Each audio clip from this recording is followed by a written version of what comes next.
No, I literally was just looking for that. I guess it's yours now. All right. Get situated here. And I do want to highlight for those that are in the audience, there are QR codes that if you wanted to be able to formally leave any feedback. I know we've had really great, robust conversation, but certainly you are welcome to leave your feedback in the survey in addition to sharing this with others. And if you are watching online, this survey is also on our website, so feel free to visit our CCS realignment page, and the survey is also linked there. So, all right, colleagues, well, thank you and welcome back.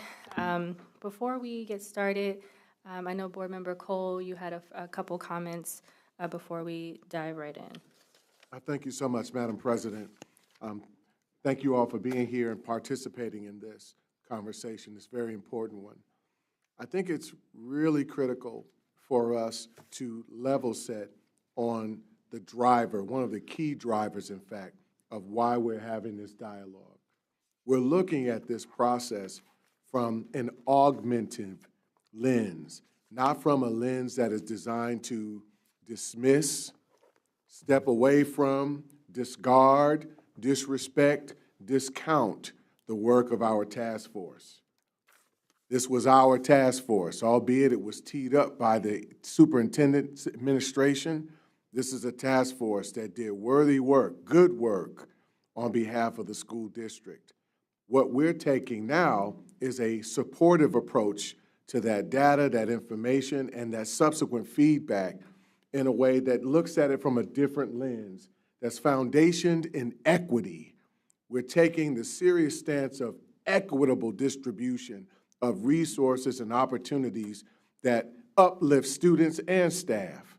You can't do that effectively. You can't make a decision of this type effectively if you don't get to know and relate with, be a part of, engage with the schools and the staff and students that we're looking at making these types of decisions around. So with that, we are in the third phase of Dr. Green's research. We're in the third phase of this research where we're debriefing and reflecting. We're answering the question of what we observed and ultimately what it is that we learned. But we want to do this in the most civil, respectful way possible. This is not an opportunity for us to go into getting us off track on things that either are anecdotal and non-factual, things that aren't about what we earnestly and honestly observed. Feedback is always great, but we want to keep this constructive. This is a disruptive process, quite honestly. It is. Contrary to what common credence may be, this is a disruptive process, but a positively disruptive process. So I just wanted to make sure we stated that. And again, we'll take the opportunity not only to debrief, we'll give ourselves an opportunity in this conversation to reflect and find out what we learned, and then try to level set in a space that says, you know, are we on track with everything that we think we needed? Mm-hmm. Are we off track? And if there are gaps that exist, what are they and what is it that we need to ask for on our part or on the part of the administration to give us some information? We want to be as critically thoughtful. We want to be in alignment with our portrait of a graduate. We want to be as critically thoughtful about this process and respectful of this process as possible. So, Madam President, I thank you for allowing me to share that and kind of level set the pace for what kind of rich conversation we want to have tonight. Thank you, Board Member Cole. All right, colleagues, so we are going to go ahead and transition into the work. And so tonight we are going to go ahead and review our notes from our 9 school community tours. And as a reminder, we are going to focus from the lens of the look-fors, the listen-fors, and the experiences, which is part of the guide that we worked alongside of Dr. Green to create And for all of my colleagues, as we are debriefing, even my colleagues who were not able to go on the tours, what I would ask is that you jot down any common themes that you may hear, because there will be opportunity to have conversation around that as well. So we will follow the order of the school tours, starting with cause. So we will start off with cause. So each member will take a turn sharing their notes, beginning with the look-fors, followed by a second round for the listen-fors, and a third round of the experiences. During these report outs, we will encourage, like as I mentioned, everyone to track any common themes on a separate sheet of paper, and then we will circle back to the common themes before moving on to the next school community. Before we move on, I want to make sure that my colleagues and I are all on the same page about the process. Are we good? Friends? Yes. Okay. All right, very good. Okay, so we will start with cause. That was the very first tour that we went on. And I will kick us off as for the look-fors. And then certainly I will hand it over to the next person. So what I have for cause, my look-fors, which once again means what did you see? I was deeply moved by the sense of connection, history, and dedication displayed by the students, staff, and building leadership at cause. Bless you. It was evident that there was a unique sense of expectation and aspirational focus that students and staff take pride in. However, there were several challenges that stood out. Classes were full, some overcrowded. The hallways and gymnasiums was small. The gymnasium is outdated and not up to high school standards. The auditorium cannot accommodate the entire student body. The building is not ADA compliant, and the installation of ADA equipment has proven to be ineffective. Much of the classroom furniture and equipment is outdated. There is no air conditioning in the kitchen. The limited space for food distribution presents ongoing challenges. While investments have been made in HVAC systems, they are not centralized throughout the building. Upgrades have also been made to the cafeteria furniture, but there remain shortages of Chromebooks, chargers, and specialized furniture such as music risers and flexible seating, which could support more innovative instruction. One positive highlight was the strong sense of student voice, which was particularly evident in dedicated spaces like the Senior Honors Lounge. This commitment is fostering student engagement and leadership was inspiring. So that was those were my notes for my look-fors for cause. Who would like to go next? Board Member Adair. Thank you, President Vera. My look-fors were similar to yours, actually. I saw very engaged students in their work and engaged staff. I saw smiles on faces. I saw an outdoor courtyard space and a senior honors lounge that I listened and heard were very important to the students there. The classrooms were large because it's an old building, but they were full. The kitchen, as you stated, did not have air conditioning, and food distribution was not adequate. There was no space that could fit the entire student population. The auditorium itself was too small. The hallways, the lighting was a little dark, and they didn't have ADA accessibility on the second floor. While there were lifts, they were broken, and there is no fire suppression.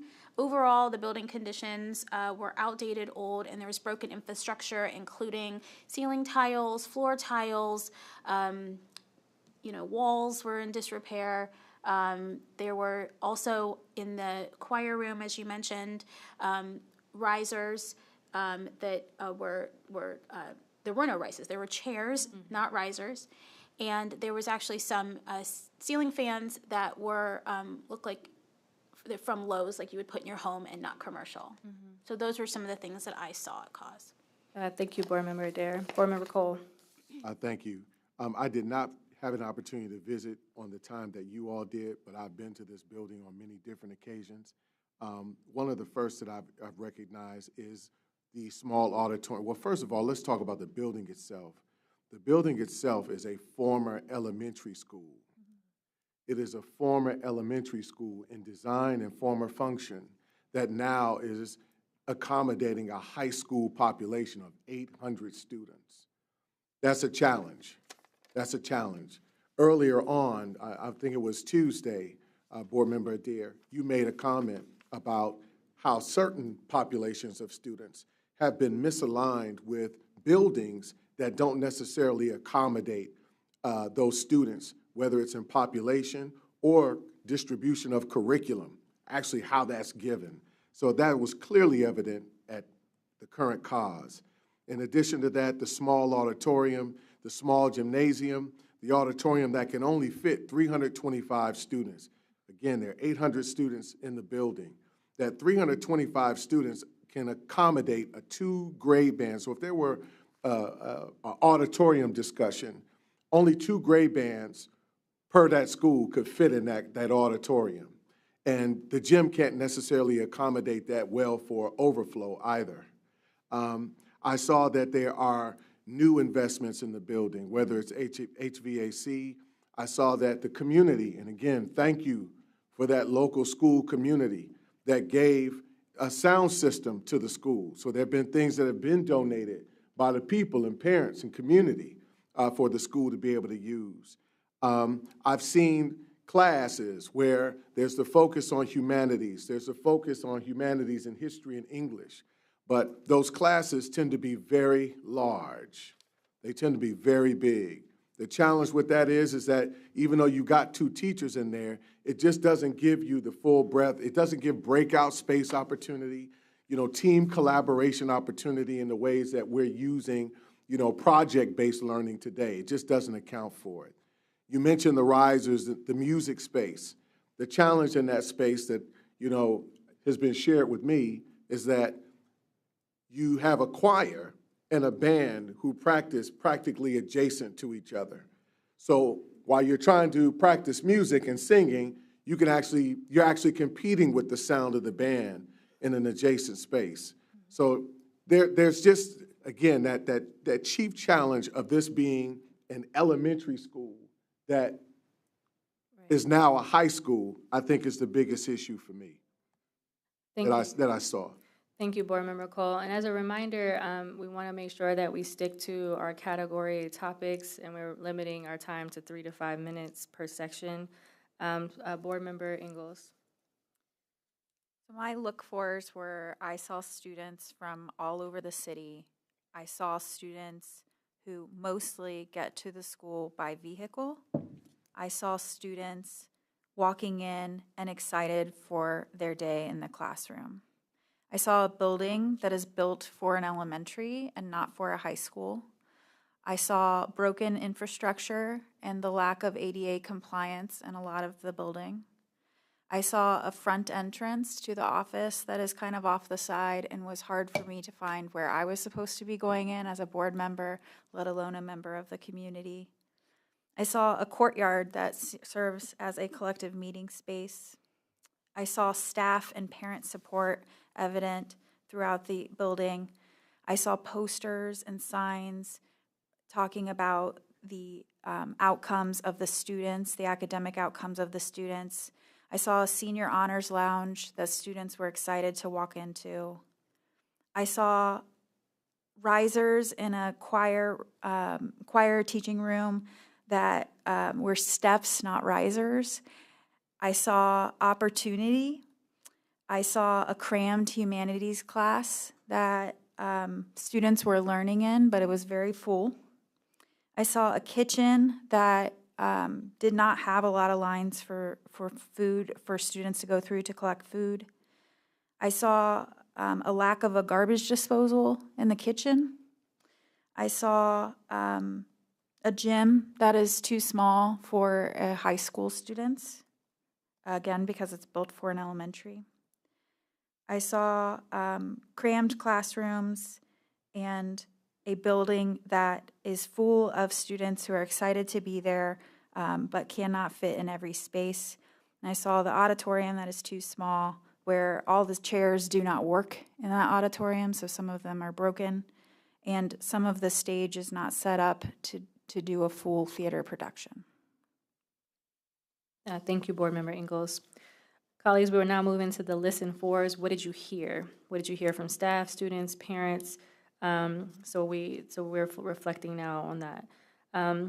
what did I hear? There's a strong support from both parents and staff with a notable presence of Clintonville PTA. However, there appears to be a limited connection to the Linden community where the school is currently located. As COS operates as a 100% lottery school, its students come from various regions. I heard interest in increasing enrollment and expanding academic and enrichment opportunities contingent upon having more functional space. There was also interest expressed in relocating from the McGuffey building, though concerns were raised about moving into a school community with an already established culture and climate. Students shared their desire for a building design similar to Afrocentric or downtown high school. Staff expressed concerns about their involvement in the planning process if selected for consolidation, questioning how much input they would have. Additionally, there were concerns over whether the school will retain its name or be required to assume a new one if consolidation does in fact occur. Board Member Adair. I heard a lot of students engaging in class and a lot of learning and dialogue happening. I also heard that the school was not connected to the Linden community. They were connected to the Clintonville community, but they do have students from all over the city. I also heard concerns by staff and students about moving to an existing school community.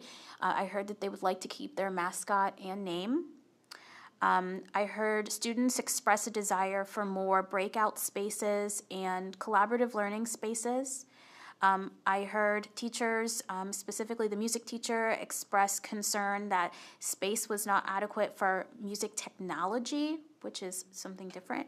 And I heard science teachers express concern about not having adequate prep space and storage for chemicals. So those are some of the things I heard. Thank you. Board Member Cole. Thank you. I've heard that COS is not a program, COS is a school. Great, a lot of feedback in that space. COS is, as Board Member Adair shared, that they want to maintain their identity, and they had considerable questions around that. They consistently have maintained national rank academically. Mm-hmm. That's something that, again, that's a point of pride for the school and the students, but something that's constantly been reasserted to us. COS has considerable need for SEL support for students.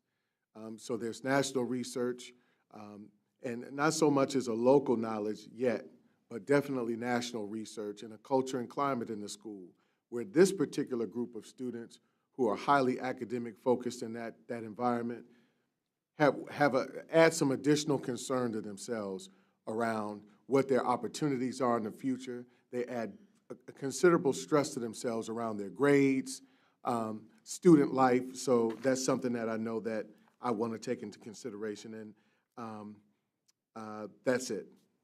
Board Member Ingalls. I heard hope for the future. I heard students who want to remain in COS specifically. I heard staff who expressed their desire to remain in COS specifically. I heard about the integration of the specific COS school with Linden or lack thereof, despite many years of attempting to do so and build relationships specifically between COS and Linden McKinley. I heard a desire for a nice building, but immediate hesitancy because of the fear that it could disrupt COS as a school and as a program. And I heard a desire for a more centralized space in the city center that would allow more students to participate, but fear that doing so could disrupt COS as a school. Thank you, Board Member Ingalls. All right, so our last point for this one, what did you experience? My experience when visiting COS, this is a highly structured and vibrant school community offering a unique range of programs, including arts and AP and IB courses. The scholars are deeply engaged in their academic journey and are full of ideas about the future of their school. Could look like and should look like. My key takeaway is that they are open to the idea of relocating, but they are keenly focused on preserving their sense of community and core elements that they have made their program and their school so successful. Board Member Adair. Yes, similar. I experienced rigorous curriculum, highly engaged students who are able to articulate their wants, desires, and concerns, a community of students and staff. I did experience a building that did not fit the student population that is there, and I experienced a group of individuals that want to be involved in the process of what's going to happen with them in the future. Thank you. Board Member Cole. I've experienced issues with transportation, that busing that does come to the school has a difficult time of, releasing or picking up students in a way that adds stress to the building and the community. And the rest is pretty much quite synonymous with what I've seen. The resilience, even as far back when Mr. Simmons was a student at COS, the resilience, the self-advocacy and efficacy of students and staff in that school is very strong. Thank you. Board Member Ingalls. I experienced students and staff who are very proud of their school and want to do everything to protect it. I experienced students who are proud of the outcomes of their school and are engaging in the classroom.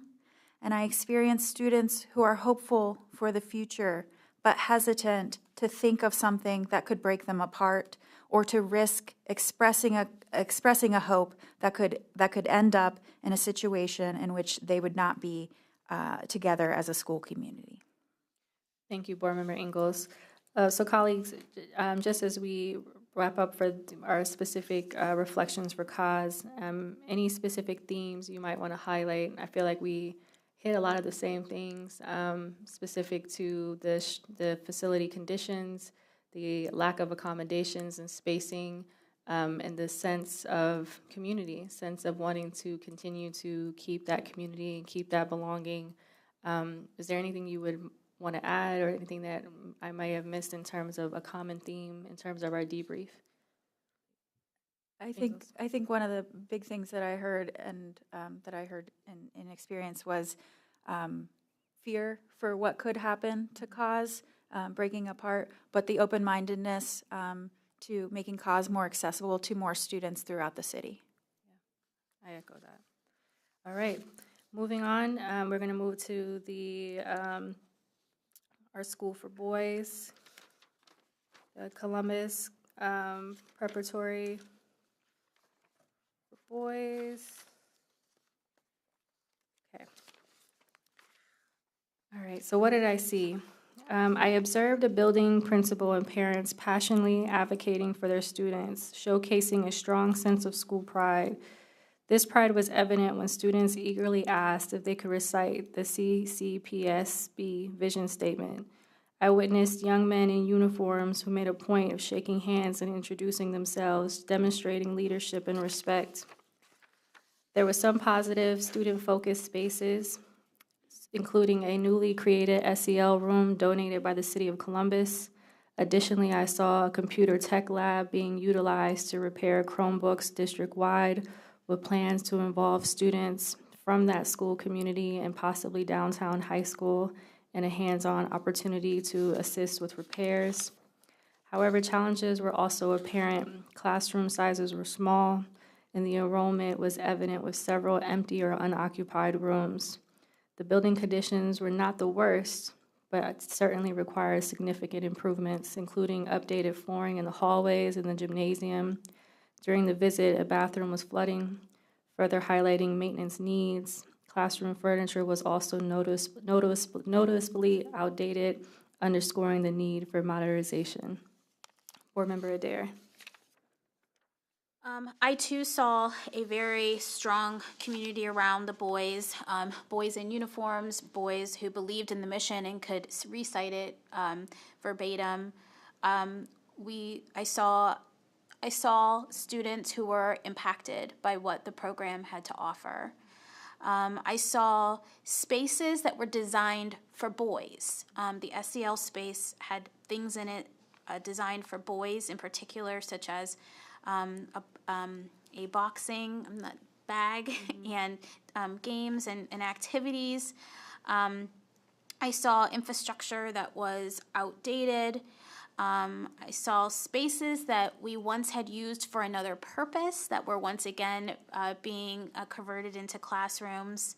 I saw a principal that I think believed that maybe we were not giving enough support to the program. I saw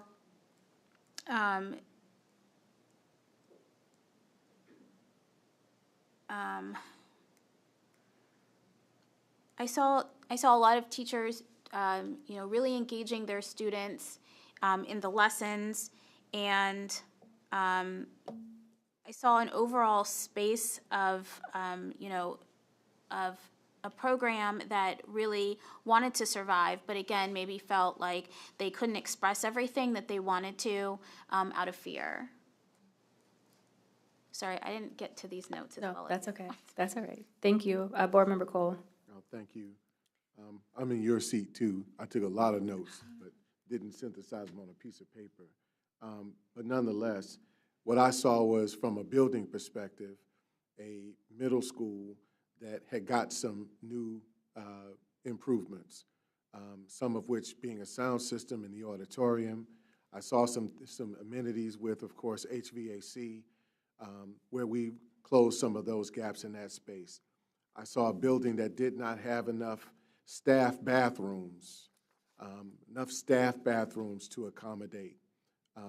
I saw a building that did not make as much use of its lockers as we traditionally have experienced, even in my day of being a student. I didn't see that much of a use of their locker space. In addition to that, definitely saw a very strong principal who has made personal commitments to his students, even to the point of being a classroom teacher himself for several weeks with English. I saw a committed staff of teachers who were largely substitute teachers in that building, working well with those youngsters and actually engaging them in class. I saw other staff who were socio-emotional staff, counselors, that were also in the classroom working with our students and engaging with them in the curriculum.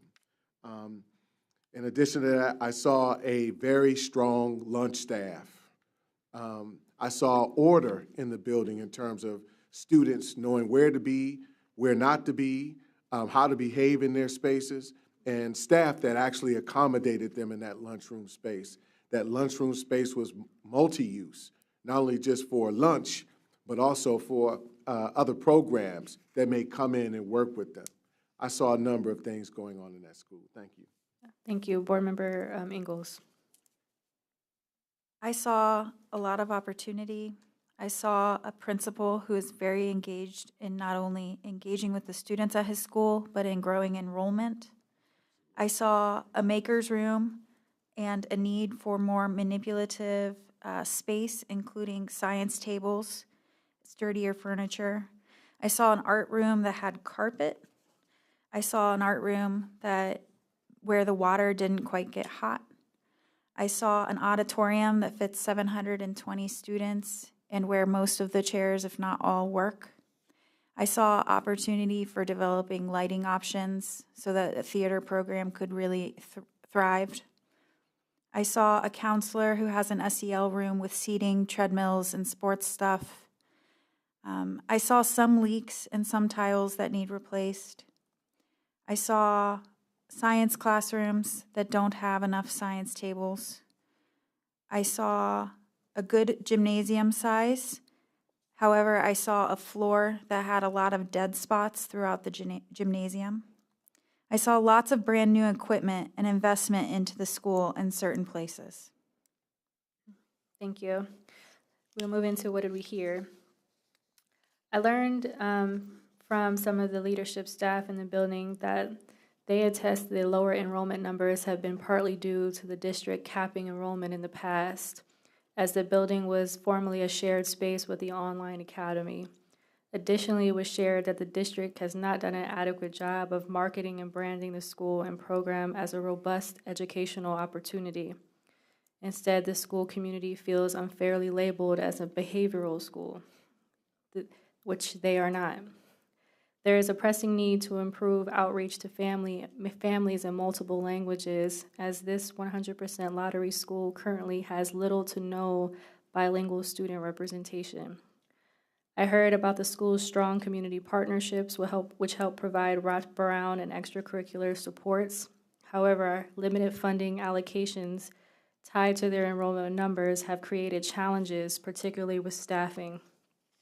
Building substitutes often handle daily educational instruction. Parents have expressed that they chose this school because it offers a focused environment with minimal distractions, where their scholars can be surrounded by other young men and male mentors. They noted fewer behavioral incidents, which they attribute in part to the single gender model. A student shared that he feels welcomed and valued in the school's culture and climate, which encourages student engagement. He also expressed ideas for expanding student enrichment opportunities and said he was happy with his decision to transfer. I also learned that the school has made academic gains in math and reading scores, further highlighting its potential. Board Member Adair. I heard from the community that they have chosen this school in particular for their boys. We had community members on the tour with us, actually. I too heard the administrator say that enrollment is low because it was capped due to the online academy. And in fact, the wait list was more than the amount of seats he had. I heard too that they believe that the school is unfairly labeled and they would like to be known as they are, as a college prep curriculum, just like the girls' school. I heard the administrator say that the furniture and the structure of the buildings need to be built for boys, sturdier furniture. I heard the administrator talk about the struggle of getting full-time placement staff, but then also commend those that are there as being part of the community as a substitute basis. I heard the administrator talk about strong community partnerships. I heard the custodian talk about different leaks and things that were in the building, and in particular one leak that he believed was caused by overgrown trees and leaves getting stuck on top of the roof. I heard the community say that they would like to maintain a separate space from the girls' school, because that is the point of why they sent them to the boys' school. I heard the community say that they would like the location to be more central. I heard that there is only one activity bus, which can sometimes make it difficult for students because it takes them all around the entire city, and it makes for a long trip after activities. And I heard a student also express, he was new to the school, and express to the principal and advocate to the principal for the start of a new club that he wanted to create. Thank you. Board Member Cole. Thank you. I'll start with that youngster. He not only talked about advocating for the club, he designed a fundraising program, a fundraising model. This kid is a development director as a middle schooler. I told him I'd buy a shirt. I was incredibly impressed with that young man. He also talked about his behavioral experience. He had been in another school in the district, and he felt like there was a great deal of fighting and indifference. He felt like he was very accepted and, you know, in the right place at the Boys Academy.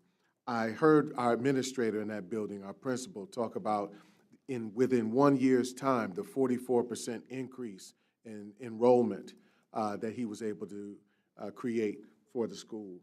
I also heard him mention and also saw the space that he showed us in the library that is being accommodated and used for Tier 1 interventions, you know, opportunities for students to actually enrich themselves.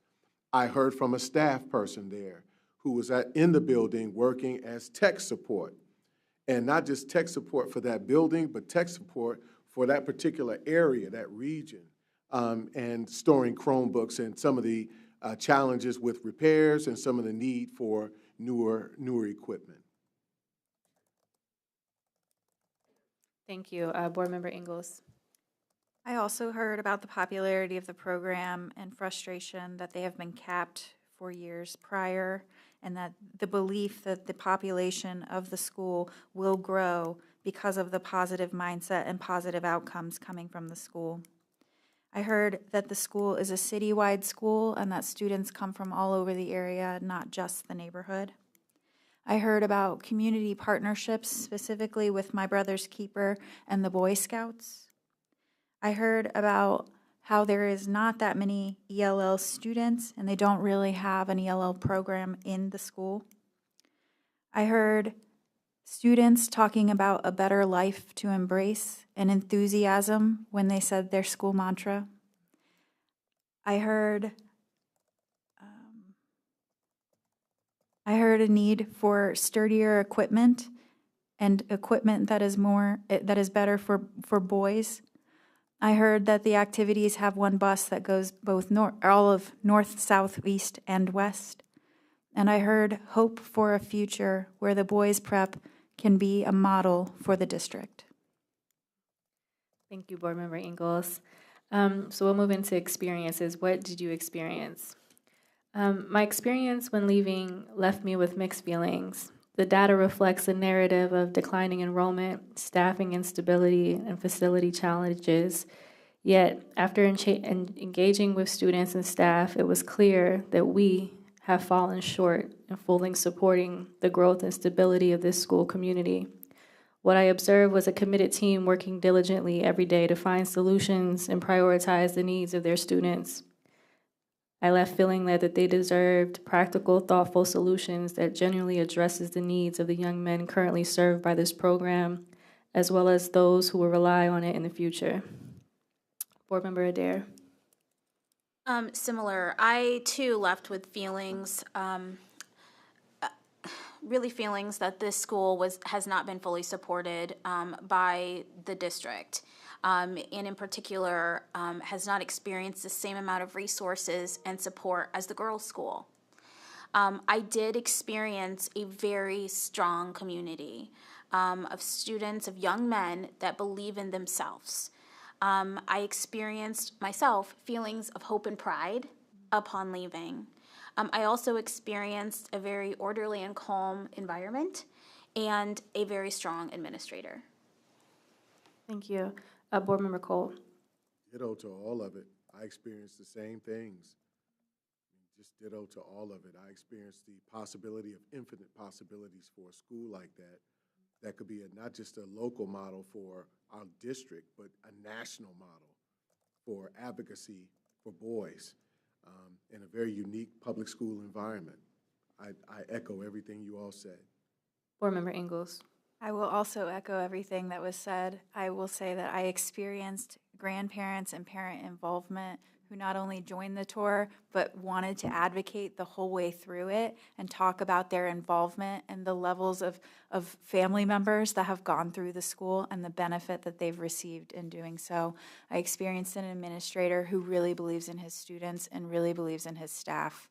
And I experienced conflicting thoughts around how better we can support this program and support these students.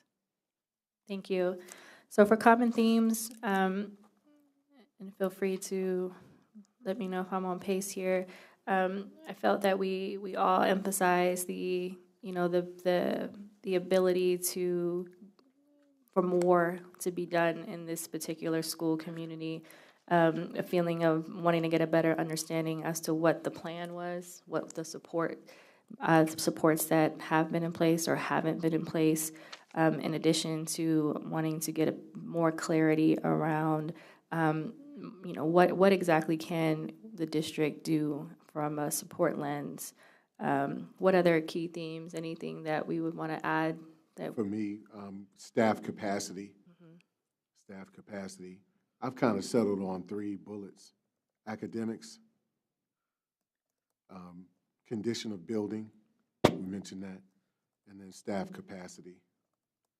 I think the other one would be this question around enrollment, and particularly in parentheses for me, it's the question mark of whether it's been capped or not. That was a continuing question that post that experience, we all have been asking every school we visited since. Right. All right, thank you. So we will move on to Buckeye Middle School. What did I see? We were warmly welcomed by a large student-led group that included a performance by the school band and personalized tours conducted by students. The energy and enthusiasm from both students and staff were evident, and we even had the opportunity to meet with the building's family ambassador. The student dress code stood out with 6th graders in red, 7th graders in black, and 8th graders in gray, which created a sense of unity and structure. I was particularly impressed by the presence of community partners and the dedicated spaces they occupy within the school. This includes Nationwide Children's Hospital Clinic, Communities and Schools, and the YMCA of Central Ohio, among others. These partnerships bring valuable resources to the school community. Buckeye is also one of only 2 middle schools in Columbus City Schools to offer career technical education courses. I had the chance to tour one of the 3D printing and textile labs, which featured ample space and up-to-standard equipment, though it lacked proper ventilation. I also continued the tour. I noticed that each classroom had its own AC unit, as the building lacks central air. While there have been some investments in HVAC systems and furniture for the library and cafeteria, the overall building condition raises some concern. Despite being clean and very welcoming, the school shows visible signs of wear and deterioration, with cracks in the classrooms, hallways, and auditorium that signal the need for further investment. Board Member Adair. Similar. I saw a lot of student involvement activity. It was the way that they had the tour set up.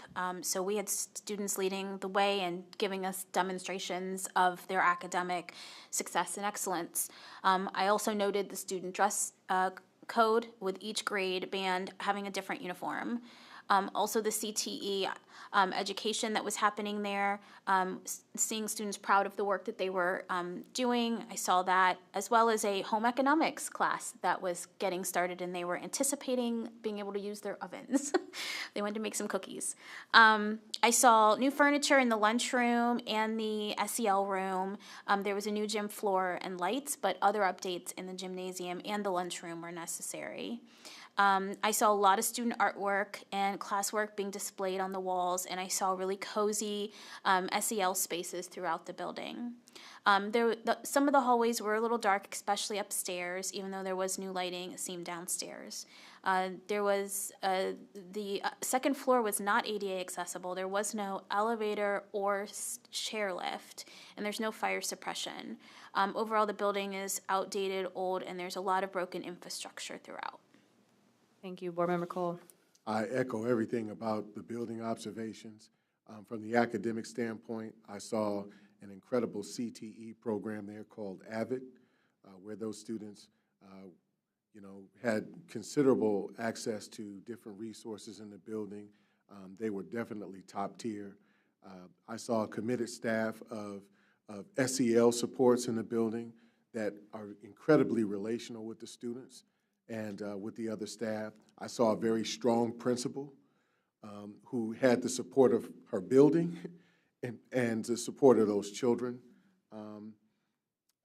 I saw students who, again, were very engaging with us, showing us every area in the building that particularly were their spaces. The lunchroom, several of the classrooms that were for SEL support and lounge type of support. I saw a uniquely arranged lunchroom that was more like a cafe at Starbucks, and not with necessarily the drinks and all of that, but just the way that space was used in terms of furniture arrangement. I saw that. Thank you, Board Member Ingalls. I saw a large school that had a lot of room in the classrooms. I saw a traditional middle school on the south side. I saw difficulty trying to turn left into the parking lot. Took a while. I saw a math classroom that has lots of space and tables and standalone chairs, but an old room. I saw a dry erase table being loved in the classroom that was loved by the students. I saw a wheelchair ramp that was not ADA accessible, and I'm not even sure you could fit a wheelchair on it, or a modern wheelchair. I saw an MD room with space to separate and space for stations. I saw an MD room that was moved to a bigger room in the building, and the teacher expressed they liked the extra space. I saw a traditional shop class that I did not see in every school. I saw lots of career tech programming. I saw programs and posters talking about partners like I Know I Can and communities and schools. And I saw lots of development in the area. Thank you. We'll move into listen fours. What did you hear? What did you hear? I was informed of structural concerns regarding the building's actual foundation, with a staff member noting that despite some investments, the building may be beyond adequate repair. Additionally, I learned there are recent plans or an approval in place to add a dental clinic at this site.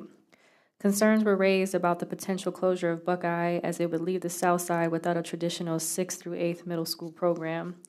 It was shared that nearly half of the students enrolled at Buckeye participate in programs designed to provide additional support for their educational goals. There has also been a notable increase in the need for ESL support, and the third of the student population is identified as gifted. Questions were raised about whether the comprehensive wraparound services currently offered at Buckeye would also transfer to any of the receiving school sites. When speaking with students, they appeared to be open to the idea of relocating, but expressed concerns about the process and timeline, emphasizing the need for the clarity and consideration in the transition. Board Member Adair. I heard a lot of students participating in class and teachers engaging students. I heard our students advocating about the historic nature and strong community of the building and their families that had gone there before. I did hear a student tell me that they thought they did not deserve a better building. I know. I heard students asking for more common communal space to learn as well as lounge space. I heard staff express concern about the placement of middle school students with high school students. I heard staff express a preference to have a larger middle school on the South Side with South Middle School instead of moving them to a high school. I heard staff express concern about the structural stability of the foundation of the building.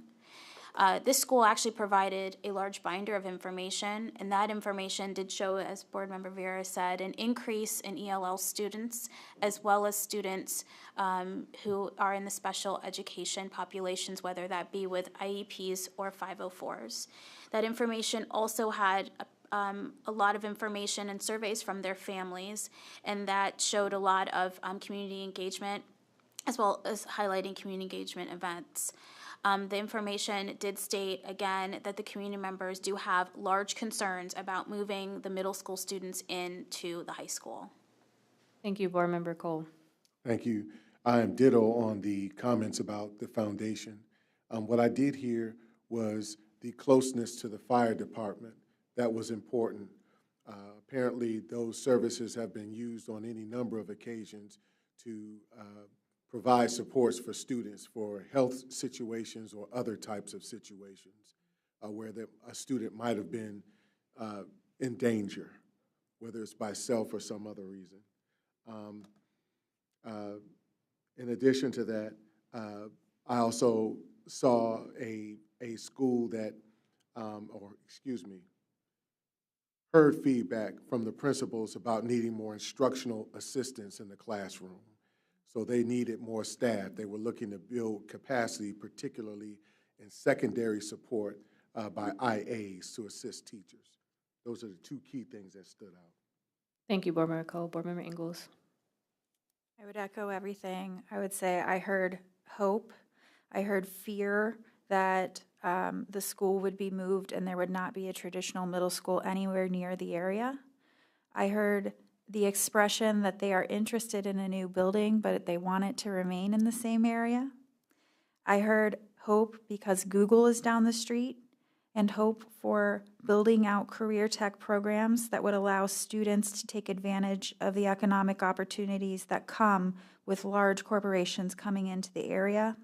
I heard hope and concern about building housing in the area, and I heard the concerns about the foundation and condition of the building. Thank you, Board Member Ingalls. We'll move on to experiences. What did you experience? Overall, I truly enjoyed connecting with the students and staff at Buckeye. The sense of community partnerships and the wraparound services provided in the building were evident and inspiring, along with students themselves and the staff. However, I left with significant concerns about the condition of the building itself, which warrants very serious and immediate attention. Board Member Adair. I experienced a well-organized tour process that definitely engaged students and allowed their voices to be front and center. I experienced happy, engaged students who were learning and were excited to demonstrate what they learned. I too walked out with deep concerns about the condition of this building, both structurally and the ability to really leverage what we need for CTE and advancing our middle school curriculum. I did see students working really hard on industrial arts projects, science projects, and a lot of classroom activities. I felt a very strong sense of a positive culture and climate in this building. Thank you, Board Member Cole. I experienced strong community partners like communities and schools, and I know I can. One of the staff has said that I don't like what I do. I love what I do. I don't like what I do. I love what I do. I experienced a hopeful group of folks, but I also experienced a building that I think I experienced a building, because I don't want to be subjective, so to speak, and judgmental. I experienced a building that I do share concerns about needs for maybe a newer, more modernized space. But at the same time, leaving with a thought in mind that how do we maintain the strengths that the school has and transition those into a new space that can modernize and accommodate them better. Thank you. Colleagues, any jumping out themes that you want to just throw out? Board Member Ingalls? Well, my experience Oh, was... sorry. I'm so sorry. Go ahead. I'm sorry. My experience was a student body who was excited to give us a tour and to participate in the process. My experience was an administration who wanted to make sure that the student voices were centered. And my experience was a group of teachers and IAs who expressed an avid and excited involvement in the college and career readiness program and in our CTE programs. Thank you. Any themes that any members would like to offer? Obviously, the building condition, I think we obviously all saw a lot of great academic rigor and support wraparound services happening. I think a lot of what I heard today was around the structural and building conditions themselves. Board Member Ingalls. I think a big takeaway for me was that this is the only 6-8 middle school in the area, and a lot of concern about if you take away this school, where are students going to go, and is there going to be some kind of comparative program in the area? I would imagine safety factor. Mm-hmm. Safety factor. They value, that administration, that staff value greatly the closeness to the fire department. Thank you. We will move on to Fairwood Elementary. What did you see? When arrived, we met with a community partner who is offering enrichment programs for students, including urban farming, golf, hosting a coat drive and a food drive, and several other programs. We also had the opportunity to speak with students, student ambassadors who share their positive school experiences, as well as staff members who highlighted the academic, social, and emotional support services available at the school. I noticed district investments in the facilities, such as a new playground equipment, a refreshed blacktop, new picnic tables, and an upgraded parking lot. I saw a lot of learning and a lot of engagement in classroom instruction. However, while touring the classroom spaces, I observed a mix of conditions. Some classrooms appeared overcrowded, while others seemed underutilized. There were visible signs of facility deterioration and limited space accommodations, particularly in the pre-K and the kindergarten classrooms. Fairwood currently serves students from pre-K through 6th grade, but the challenges in space and infrastructure were concerning. Board Member Adair.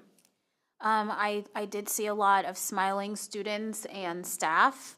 I did notice the investments we've made, such as the new playground and HVAC. I did note that the hallways were dark. There was minimal light in the building, in the hallways. There were many rooms that did not feel full, or some that were not utilized for classroom space at all, and some were overly full. The school itself is not ADA accessible, especially on the second floor. There's no way to get up the steps, and no chair cart, and there's no fire suppression. There are no restrooms in the pre-K space. The gym is outdated, and one cool thing I thought that was there is it has the original scoreboard in the gym. It's cool, but not cool. And just in general, the building is outdated, old, broken infrastructure with ceiling tiles, floor tiles, wall repairs, visible leaks that are present. Thank you, Board Member Cole. Thank you. From an academic standpoint, I saw engaged students. I saw resources in classrooms that could accommodate learning. And I saw that across the board in just about every building that we have visited, in fact. Those types of movable resources with screens and smart boards, that kind of stuff. I saw an active pre-K class with a capacity of about 20 students. However, the room did not have a bathroom. There was no bathroom available for those pre-K students to have immediate access to. Visited the kindergarten classroom and saw science of reading. So again, from an academic quality standpoint, I saw science of reading being utilized in our kindergarten classroom. I'll save the rest for last, but that. Board Member Ingalls. I saw a building with no elevator. I saw a building with no real big refrigerator. I saw a gymnasium that was fairly small and that multiple periods of students were going in and out of for lunch. I saw some tiles that were out in the ceiling. I saw a team ready to engage and teach their students. I saw talk and documents about tutors from Grange Insurance who come in and participate with the students. I saw concern on the face of administrators when they talked about the impact that happened when some parents thought that school wasn't going to open this year. I saw a pre-K room that did not have a bathroom and a kindergarten room that did not have a bathroom, both of which were at the back of the building. Thank you. We will move into what did you hear? Let's see. I heard that Fairwood benefits from steady, consistent, and diverse staffing along with strong community partnerships and a strong building leader. However, there was frustration expressed over the ongoing decline in enrollment and lack of understanding as to why it continues.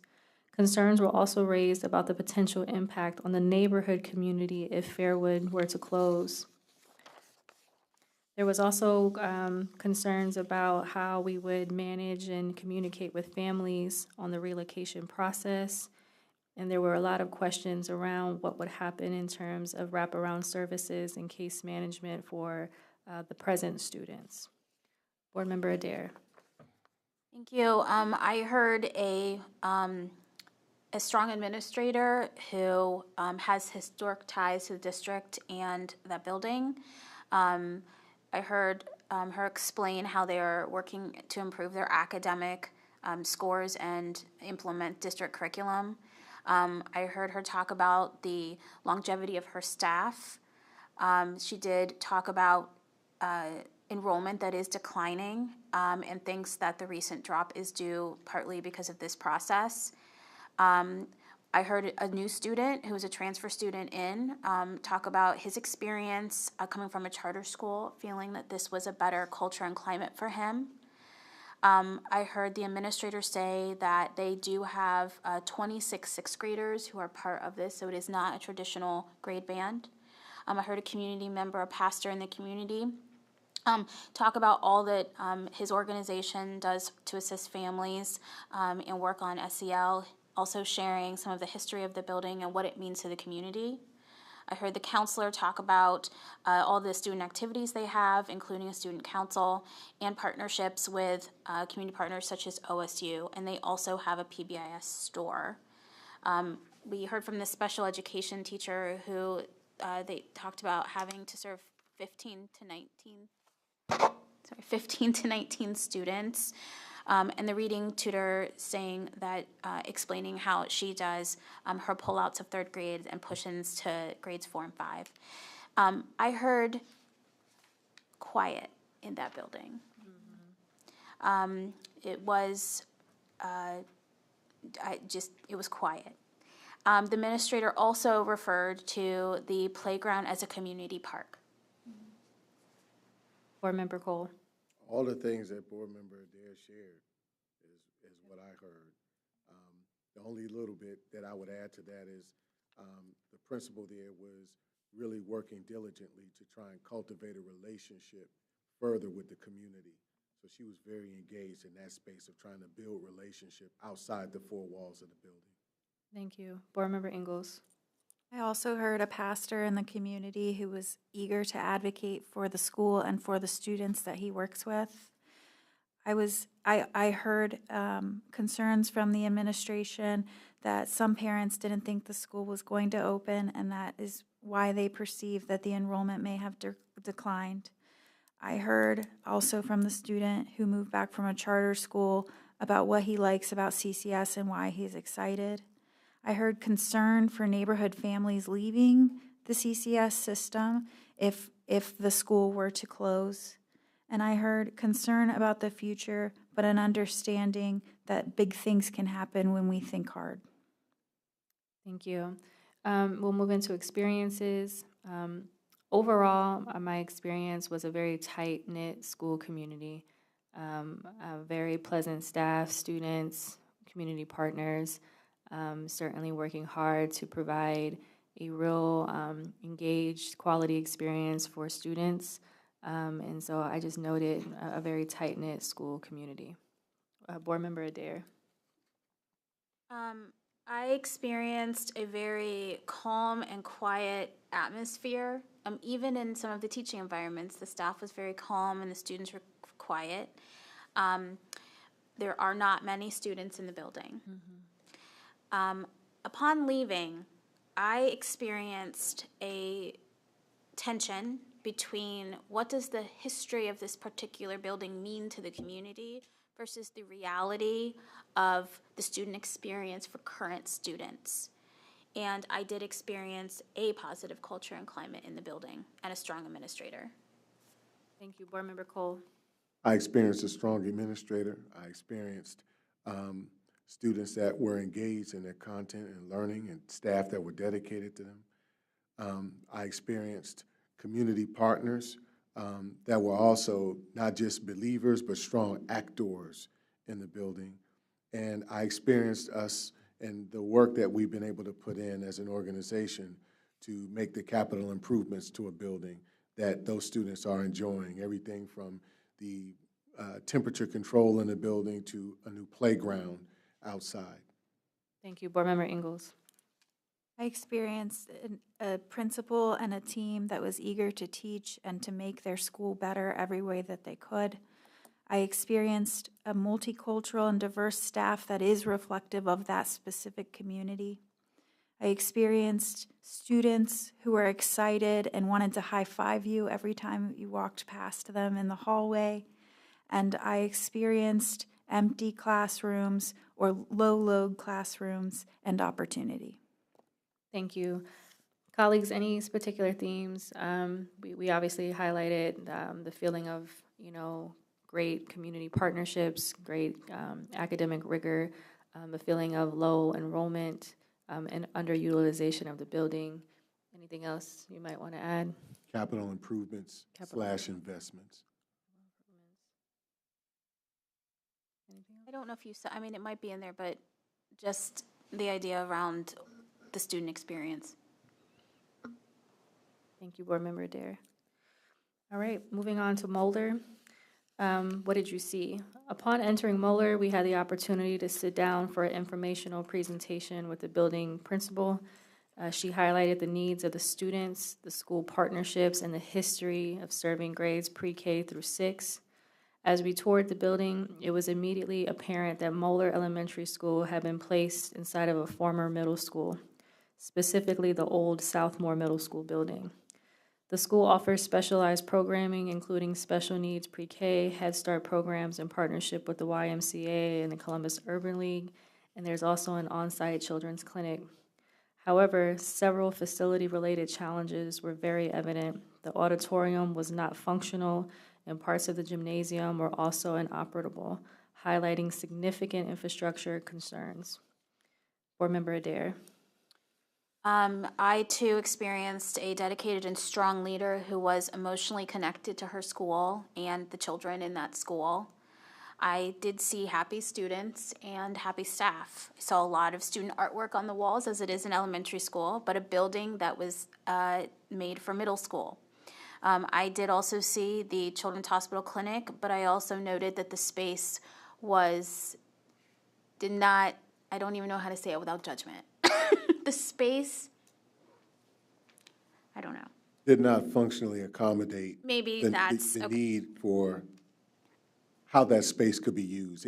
That space could be better optimized in a larger space. The hallways were dark upstairs, lockers were not being used, and not age appropriate at all for the student population. The second floor was not ADA accessible. There's no fire suppression. There are no bathrooms in the pre-K spaces. Portable sinks are being used in the pre-K rooms. There was damage to exterior brickwork outside in the building sign. The gymnasium has a giant leak with a giant tarp. They cannot use half of the gymnasium, and then the other half is actually not at all updated, and in fact has the same flooring, the original flooring from the original Southmore Middle School. So branding hasn't even been done on the building. There's the art room, though, was bright and lovely. It was very colorful, and we saw a lot of great teaching happening there. The auditorium was unusable. The lights do not work. There were broken seats.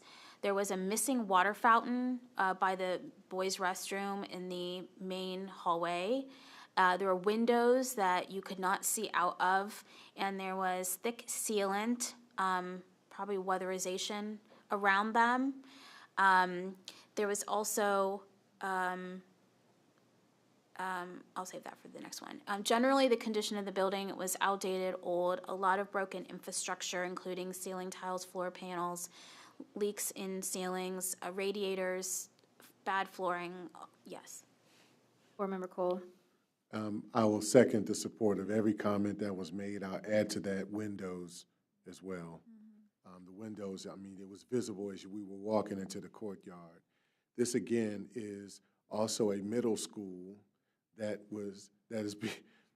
elementary school students are using.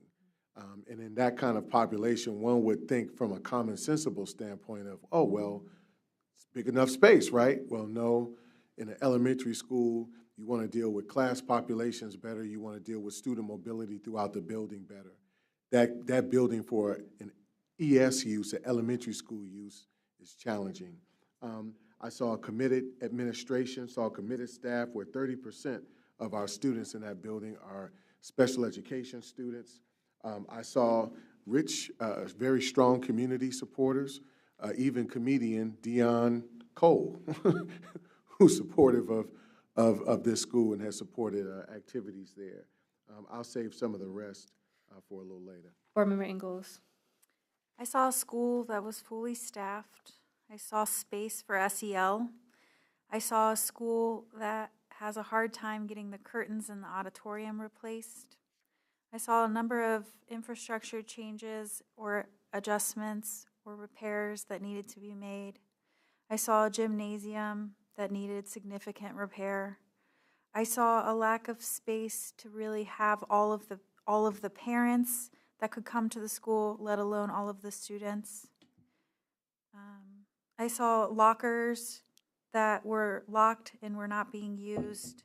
I saw big classrooms. I saw cold classrooms. I don't know if that's a C or a feel. I saw an art room that clearly used to be a band room, and you can tell by the storage in the back. I saw that there was no elevator in the school. I saw that the sound bounces in that school a lot. I saw lots of SEL space, an MD unit, and 2 high-incident learning centers. Thank you. What did you hear? I heard that despite being housed in a former middle school, Moeller operates with an elementary school budget, creating significant financial constraints. I also heard that staffing at Moeller is stable, with a dedicated team deeply committed to supporting the whole child and their family, addressing a wide range of needs beyond academics. Staff shared concerns about the potential impact of another closure or consolidation, noting that that specific school community has already experienced such changes twice before. They emphasized that families would severely be affected given the extensive wraparound services and social-emotional supports currently in place. These efforts are reflected in Moeller earning a bronze rating in PBIS, showcasing the staff's dedication to creating a positive and supportive environment. Board Member Adair. I heard the administrator explain the history of Moeller and how it was a combination or consolidation of 2 elementary schools into the middle school building with no renovation to the building when the schools moved in. I heard the administrator discuss safety concerns due to the building's size and layout, and particularly for elementary school children and children who would be classified as runners. The administrator shared that the budget for the school and facility is based on elementary standards, not middle school, and has been told multiple times that things cannot be added or fixed because she is an elementary school. I heard the administrator say there is just none of space anywhere in the school to have all of the students in one space, and she was having an event where they were going to use the gym, which is cut in half. The administrator did highlight that she has 10 staff who are trained in restorative practices, and the school has won both a bronze and silver awards for PBIS. The administrator explained that she bought out of her school budget window clings for the front of her windows for safety. As she noted, when they were doing safety drills, active shooters could look straight in at the kids running for shelter. So they have window clings that she purchased. She noted that Head Start preschool is not actually counted in the enrollment count, but they do have maintained 2 rooms, but only 1 was currently being used. The art teacher said, in her room, she said that she needed multiple sinks. There was only 1 sink in there, but she did have good storage. The administrator also shared that they do work a lot with community organizations, and there's one that sends food boxes home on weekends for all the students. Thank you, Board Member Cole. Thank you. Everything that she just stated, I'll add to it that the art teacher spoke about having purchased at $75 each chairs to accommodate students in her class, and there were multiple chairs that she purchased. Outside of that, I'll echo everything else that she said. Board Member Ingalls. I heard a principal who really wanted to advocate for her kids and who really cared about who they were as humans and what their lives were like at home. I heard about the significant number of foster students and significant number of students who have family that are incarcerated or suffer from diseases like alcoholism and need intense emotional support. I heard about staff members trained in restorative practices and how successful that has been for that community. I heard about Head Start classes being given a corner of the school. I heard about concerns about safety and concerns about the setup of the school. I heard fear that the school area would be split up again and how that would affect the community. I heard an art teacher talk about how she wanted to beautify the school and was struggling in order to get the approval that she needed. And I heard concerns about what happens to the students if you close the school in that area. Thank you, Board Member Ingalls. So we'll move on to experiences. I encountered a school community deeply committed to addressing the needs of the whole child, actively collaborating with community partners to provide vital and social emotional support services. However, I left very concerned about the significant facility improvement needs and whether we have the budget allocations necessary to invest meaningfully in this school community to provide the environment that Moeller students truly need and deserve. Board Member Adair. I experienced a building that is the same layout as the boys' school, but in a completely different condition. I experienced students that were participating and engaged in class with teachers that were teaching. I saw a very busy building with active students, and a building that was focused on the whole child. Leaving this building, this is where I decided that we were using that philosophy of let's just stick kids in buildings, and let's and put them in spaces that do not fit them, because this space was not designed for the age and abilities of the children that are there.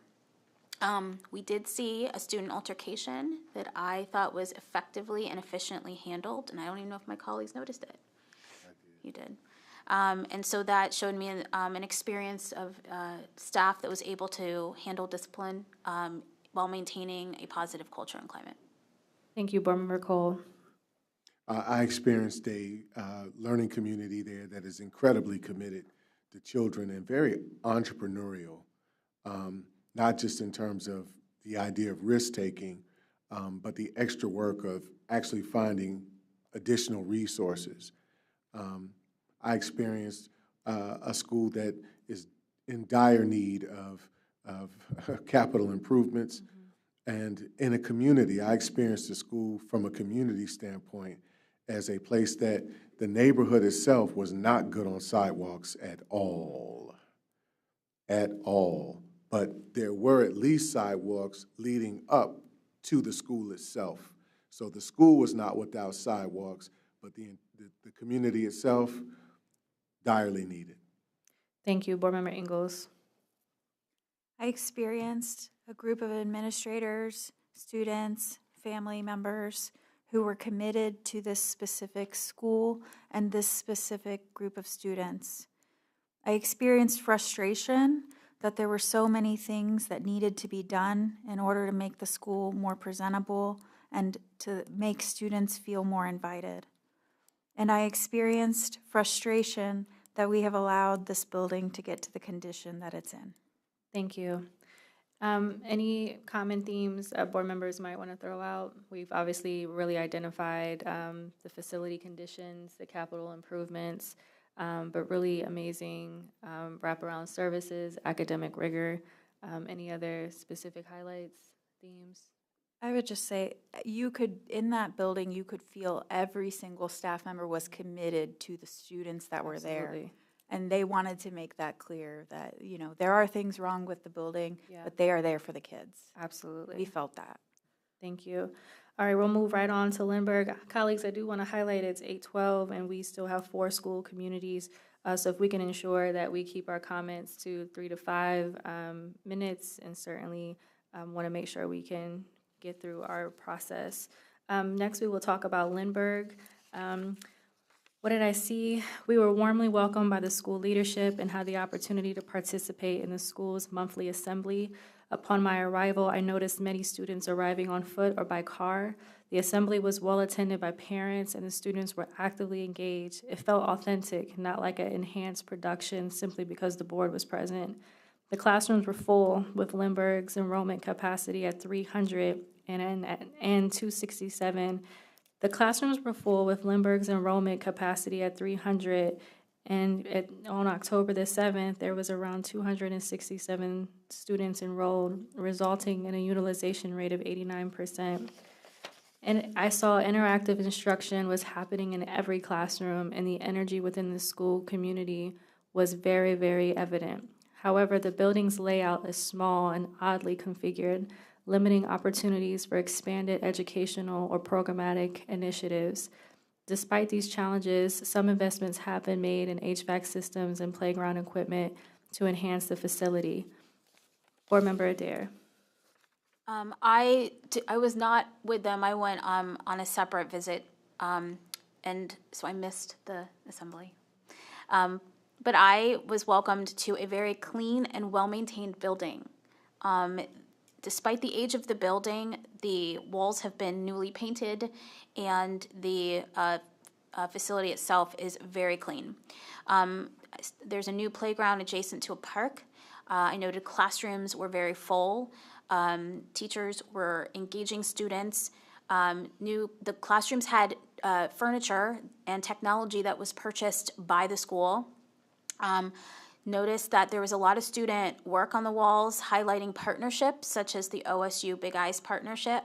I did note a lack of storage. The school has also purchased their own musical instruments, and those are stored in the hallway along with other items. The windows are not clear at all. You cannot see out of the windows. The layout of the building is a little interesting. It does require you to either walk through the gym or the kitchen office to get to the addition. The ceilings are low and there's no fire suppression, and I did see a very veteran staff. Board Member Cole. Thank you. I saw an incredibly veteran staff, including the principal, who was an outstanding leader in that space. I saw a song performed for us called Pumpkin Bones. I love that song. I'm sorry. I saw 269 students, with 73 of them being special education students. I saw curriculum and staff executing on the reason why they are 3.5 stars, according to the state report card. I saw a K through pre-K set of classrooms. I saw traditions in the school that were being accommodated for us and was a part of an assembly that was given that demonstrated incredible community support and also student knowledge and celebration as well. They are a decorated group of students that they regularly acknowledge. Thank you. Board Member Ingalls. I echo everything, so for sake of time, I saw a wing that was just pre-K and kindergarten. I saw students enter to the sound of the Circle of Life on the intercom and their smiling faces. I saw music and art that are modular, classrooms where sinks do work and do get hot. I saw a great library with a side space that has actual teacher workspace. I saw not a ton of storage, and they store instruments in lockers in the hallway. And I saw a video presentation with actual family engagement from the area and a commitment to the students in the auditorium. Thank you. What did you hear? I heard pride. I heard pride from staff, students, families. I heard a lot of concern around what would happen if their building was in fact consolidated. I heard concern that even if students were relocated to larger buildings, that those facilities may not offer better conditions and potentially lack the unique culture and climate that Lindbergh has cultivated. I also heard worries about the upcoming retirement of building leadership and whether the positive culture and climate would be sustained with new leadership. Additionally, there is apprehension about the impact on families, particularly the loss of convenience for walkers and car riders who would need to travel further distances. Board Member Adair.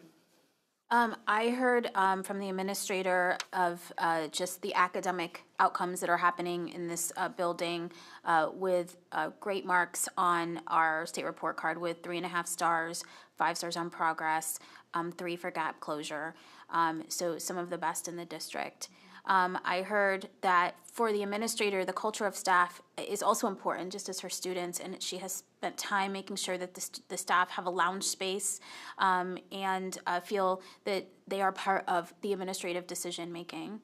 I saw students, and I heard students very engaged in classroom. I heard teachers very engaged. I heard teachers collaborating and co-teaching together. I heard the science of reading happening. I heard a video showcasing community involvement, as well as a video about the morning announcements, which was just super cute.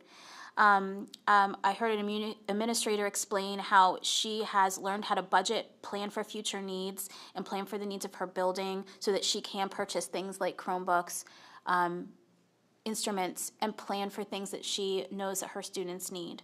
She talked about the community involvement, including having a very active PTO. She also talked about working on science curriculum and adding in the element of nonfiction, and thinking that their learning community could be one that could actually be a model for the district. She also did highlight that they have 4 teachers retiring, and she too will be retiring, and other staff did share concerns about maintaining a strong culture and climate, including having a new leader coming in. Board Member Cole. Thank you. I heard of an amazing librarian who surveyed student feedback through an idea box where students could actually put their thoughts and ideas about how to improve their spaces in that. I heard about the interest and work towards growing in SEL manipulatives and other things that are actually help continue to stabilize culture and keep it constant. Everything else you all stated clearly. Thank you. Board Member Ingalls. I heard the students sing a Lindbergh-specific song that they all knew. I heard ideas for nonfiction themed based schools and ideas for opportunity to further engage students in areas of expertise and areas that could improve the school scorecard. I heard that discipline in this school is low, and I heard expressions of surprise that 4% must be happening on the bus because they don't see it in the school. And I heard about peak and counselor services that do SEL lessons in the classroom and how successful that has been for that school. Thank you, Board Member Ingalls. Experience. The experience at Lindbergh from start to finish was genuinely positive. The leadership and staff do a remarkable job of working to create a thriving school community. However, the most significant concerns lies in the condition and the limitations of the facility itself. Board Member Adair.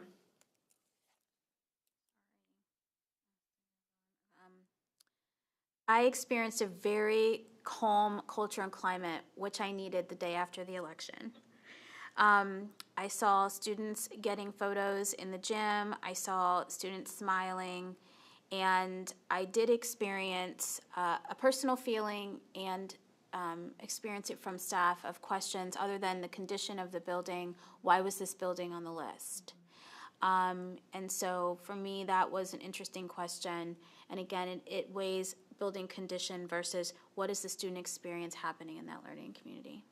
Thank you. Board Member Cole. I experienced an incredible culture and climate in the school. I experienced a very engaged community. I experienced a school that, again, has thought outside of the box in any number of ways because of rich experience in the classroom and in administration. I left that experience with the thought in mind of why is this school on the list, A, and B, this is one of the true community schools in the district. There are several, but this is one definitely that is demonstrative of a neighborhood school.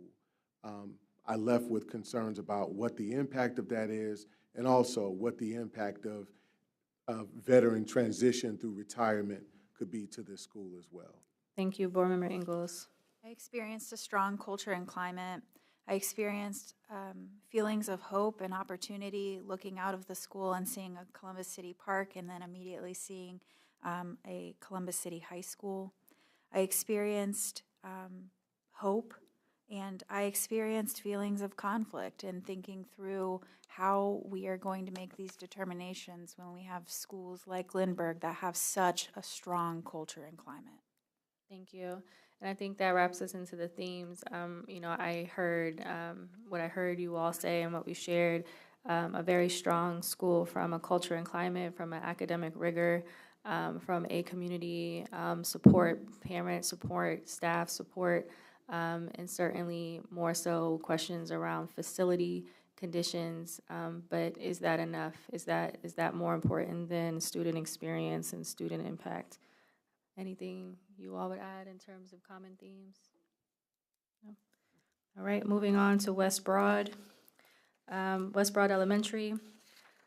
What did I see? I observed strong engagement from staff, families, and the community. During my visit, I noticed a vaccine clinic with a large group of medical professionals set up in the lower part of the building.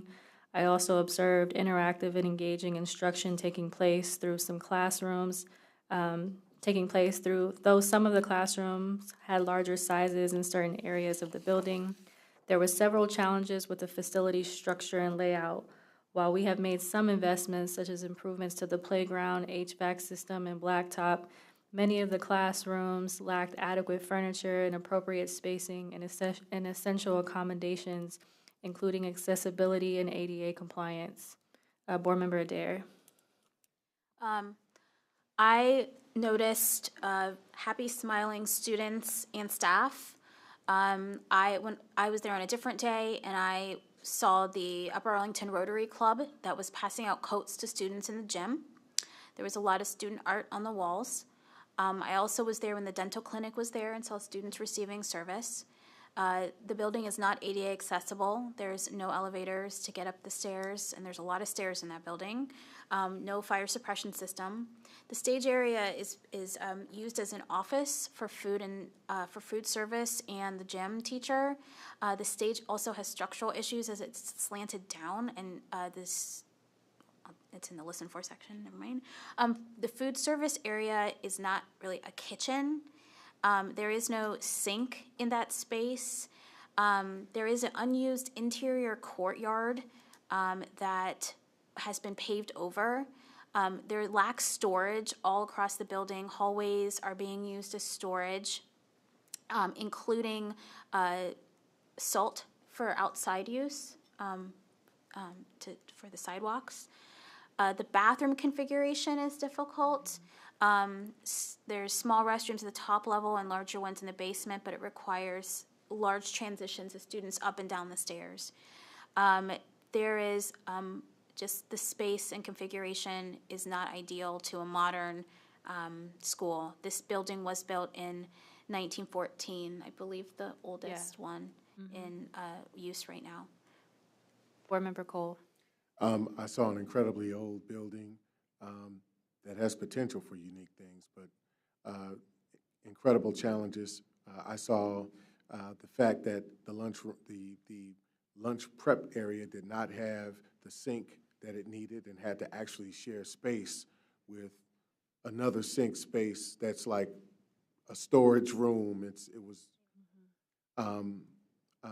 I saw a building with an incredible staff, and not just the certified, but also the classified staff. Their building custodian was awesome. I felt like I could eat off the floor. But he just did incredible work with what he had. And yeah, I'll keep on with something else. Board Member Ingalls. I saw a cafeteria / gymnasium that could hold about 200 students where they do 3 periods of lunch.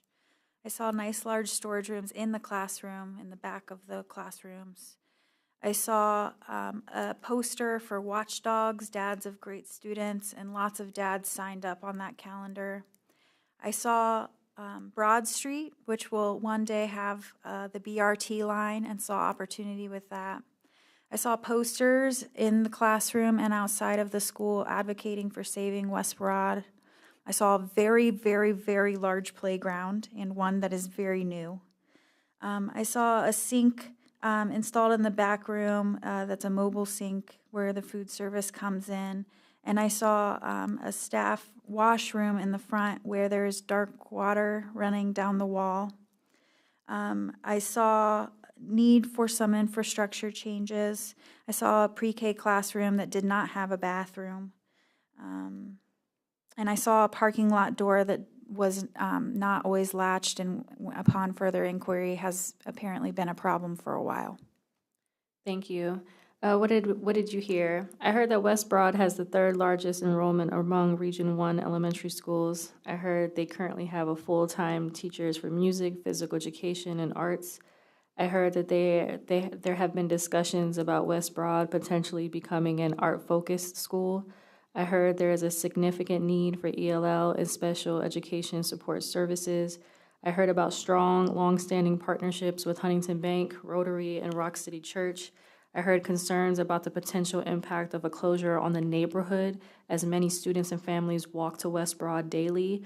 I heard confusion regarding why West Broad was included on the closure list, given that it was also identified for a new building through the facilities master's planning process? Board Member Adair. I heard about some of the academic outcomes that the school was having from the administrator, including a 2.5-star rating and 3 on progress. I did hear the need for more ELL services for both students and the community, the families. I heard students participating in class and teachers actively teaching. I heard the science of reading happening. I heard teachers share some concerns about where students would have to walk to, or not being a walkable community, since most of the schools walk if the students walk if the school was closed. I heard the administrator share about the interior courtyard, how it once used to be grass and gardens, but had to be paved over due to an issue with rat infestation. I heard from the custodian that the layout of the school is difficult, as equipment to clean must be hauled up and down the stairs, and the only sink is down the one that he shares with the kitchen.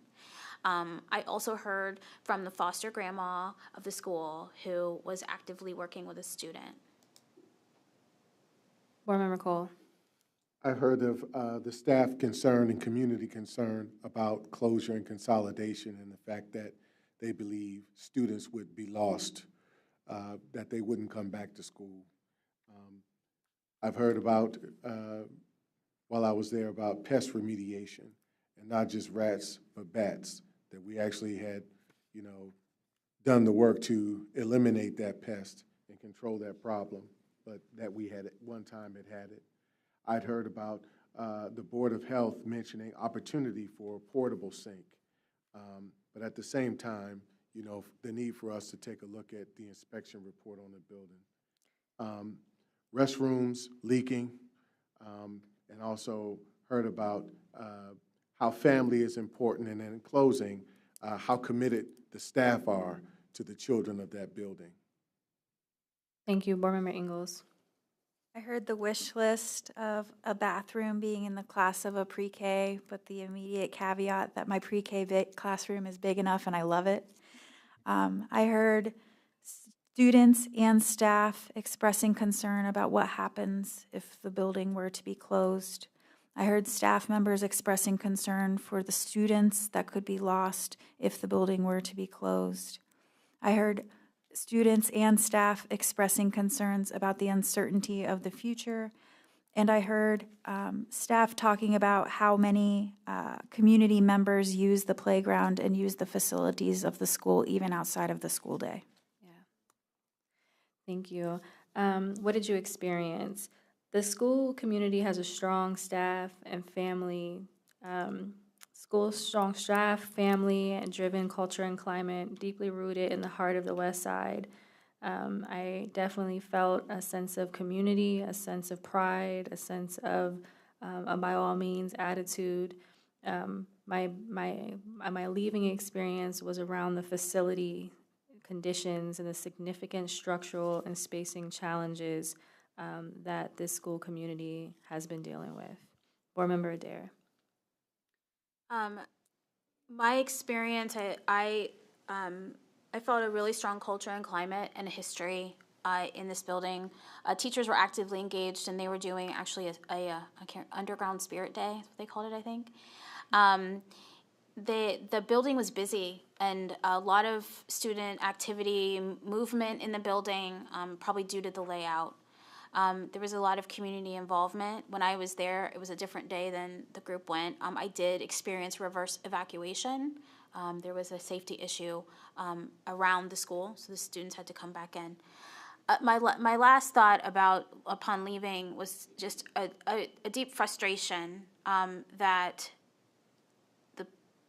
the plans for this property that the board worked on previously around the facility master plan were not shared or not known to this community, and the ideas around what the potential is for that space in conjunction with the development going up West Broad were not really part of this discussion. And so they felt like something was definitely being taken away from them when I believe it is the intention of this board and this district to actually build a new building on this site. Thank you, Board Member Cole. For me, I experienced a strong academic community. I experienced a community that was engaged with the Father's Watchdog program, academically with the iReady Challenge that they had at the school. I also, and even having been a former West Side resident, I also experienced in my visit there the concern about the future for the school and the future for that particular area, from West Broad to West Broad Elementary, all the way down to Highland. Just the concerns about what that looks like and where their children could possibly be sent. So yeah. Thank you, Board Member Ingalls. I experienced a strong sense of pride in the community and a sense of worry about what happens in the future. I experienced staff who really wanted to advocate for their students and students who really wanted to advocate for their staff. And I experienced a sense of hope that one day West Broad will have everything that it needs. Thank you. So common themes, colleagues, I think we all, from what I heard you say, and we saw a lot of great academic instruction, a lot of support services, and certainly maybe a communications deficit in terms of planning and future opportunities as it relates to the FNP process, which we're not here to speak about tonight. However, that is something that did come up quite a bit. Were there any other themes that one may offer? Okay. All right, moving right along to North Linden Elementary. What did I see? I observed a strong building leadership and high levels of staff engagement. While they don't appear to have had many cosmetic upgrades to the building, I did notice an HVAC upgrade and new furniture in the library. However, I saw numerous signs of building deterioration. Classrooms were full and there was magic happening, a lot of engagement, a lot of activities, a lot of student engagement, staff engagement. I did also notice a lot of possible classes that were overcrowded because of the sizing of the classrooms. I also observed a lot of robust academic programming, particularly in the areas of ELL, special education, and SEL support services. Board Member Adair. I agree with everything you said. I'm going to add there was updates to the library. The building is not ADA accessible, no fire suppression. They have a modular unit in the back that is not being used and one that is a Head Start. So we have Head Start on that property that's outside the building. It is adjacent to a city park. It does need a new playground and it needs brick work on the exterior.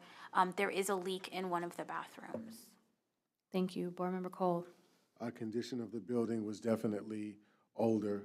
I personally don't always judge that as a bad thing, but definitely it was an older building that needs some tuck pointing outside on the brick.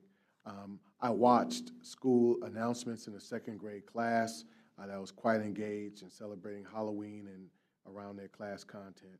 Observed a classroom with natural hardwood floors and plaster walls, so inside there are a lot of things that, from a modernizing standpoint, may prove to be some sort of a challenge, possibly. But my dad is the contractor, not me. Visited the library, saw the upgrades there, and saw partners like the Feddersen Center right adjacent that had tremendous park space. And this was probably the only school that I saw that didn't have the new playground. Thank you. Board Member Ingalls. I saw Feddersen Rec Center right by.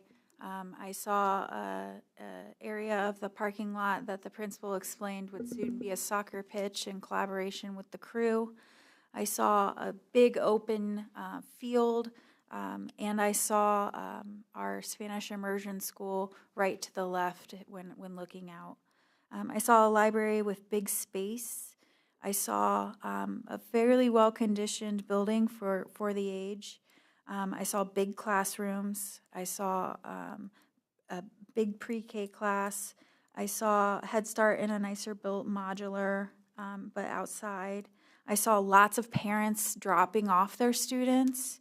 And I saw a community that was walking to and from the school. Thank you. What did you hear? I heard that 65% of the students either walk to school or are car riders. I heard that the school has recently been selected by the Columbus Crew to receive a Crew soccer pitch. The street directly in front of the building is also slated for expansion as part of the Cook Road project in 2025. I heard that they have also been selected to host a new preschool program. The school has a robust soccer program called the North Linden Cup, which fosters significant school and community engagement. I heard about their strong community partnerships and that they have over 27 countries that are represented within the school community. I heard concerns were expressed about the potential impacts of closure, particularly on families that, as many of their students do walk to school daily and truly feels like a neighborhood community school. Board Member Adair.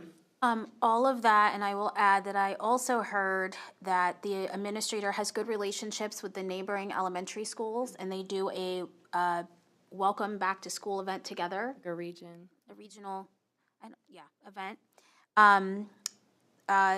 Overall, there were at the time no major structural or concerns or issues from the principal other than the leak in the bathroom. I heard that they are working on a sense of belonging. It was something that he highlighted in the panoramic data that they were working on and were showing success. I heard that it is a neighborhood school. There are only a few buses. There is a partnership with the rec center. They actually share parking in the back. And they are going to be doing additional improvements to, not the school, but the county is going to be doing additional improvements to the road, which will enhance the parking out front. Thank you. Board Member Cole.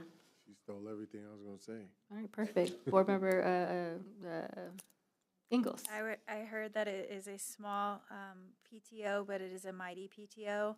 And I heard that it is a neighborhood school where the administration and the parents of the students are concerned about what happens to their sense of community. And I heard that there is a lot of soccer pride at North Linden. Yes. What did we experience? I experienced a staff with a strong sense of community. Even tonight, I met a few of those that came and have come to every special meeting and the emails and all the things. So we appreciate that. Staff that's deeply committed and families that are deeply committed to enhancing the student experience. My biggest concern was really around the facility conditions and the challenges with the current spacing. Board Member Adair. Thank you. Can I go back to Listen for a second? I forgot to mention about the academic success of that building. They overall have a 3-star rating with a 4-star gap closure and 3-star progress. So I wanted to highlight that. I experienced a very strong leader and dedicated staff. When we were there, the teachers were all dressed up for Halloween and the kids were dressed up for Halloween. I experienced a neighborhood school. I experienced an interior condition that actually didn't match the exterior condition. I think that's all. Thank you. Board Member Cole. I experienced a school that was definitely tied to that community very uniquely, and that so many of the students that live in that community actually attend that school.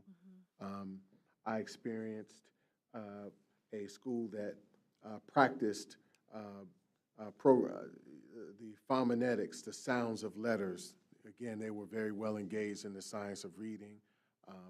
I saw a very bright and intelligent group of students and a staff that strongly supports them. Thank you. Board Member Ingalls. I experienced a lot of hope for what this community could have and could be. I experienced a lot of opportunity and hope for what could be put on that site and how partnerships with the City of Columbus could foster new opportunities for our students. And I experienced a strong staff and culture and climate. Thank you.